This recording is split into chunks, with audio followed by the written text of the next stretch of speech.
नीलाञ्जनसमाभासं रविपुत्रं यमाग्रजं छायामार्तण्डसम्भूतं तं नमामि शनैश्चरम्।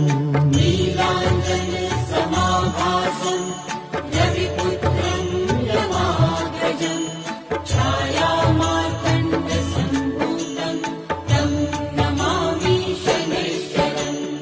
नीलाञ्जनसमाभासं रविपुत्रं यमाग्रजं छायामार्तण्डसम्भूतं तं नमामि शनैश्चरम्।